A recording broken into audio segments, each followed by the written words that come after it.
तकड़ी सुबह में सवेरे यही आश्रम चो मापिया तू छा पाने मापिया तो सिखा तो हिकड़ी माई तंहिंखे मापे ॾिनई वरी हीअ आई अमीना माई अमीना तंहिंखे बि चई मापिया हिन थोरो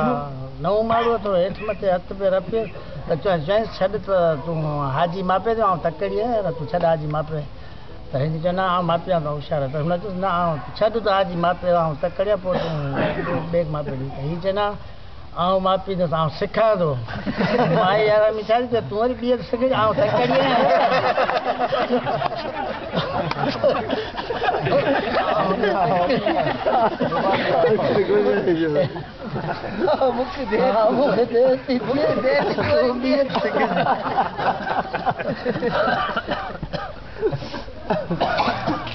हाजी नस्ल आयो तो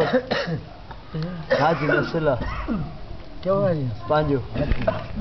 तो दुकान जाए कम तो कम पे के कम है तो ओ हजरत ओ हजरत तो चे मु चो सवाल थे बियो घर मारो कोने पांजे घर जो मारो पुफी पुटा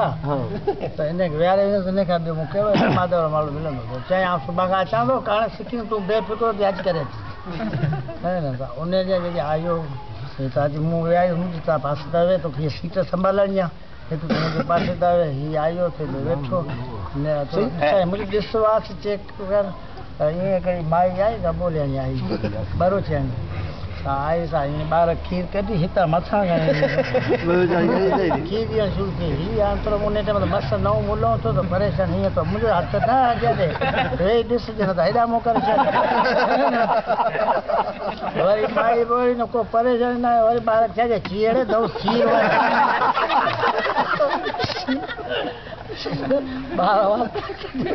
चाहे मुंहिंजो हिते कमु कोन्हे अॼु वञे न वञे कोन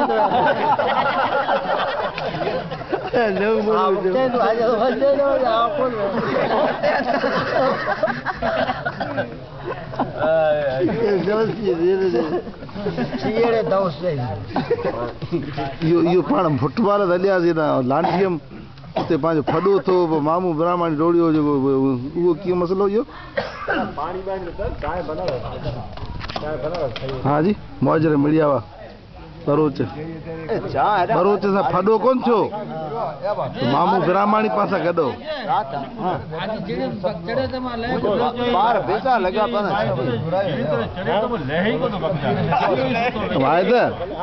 असीं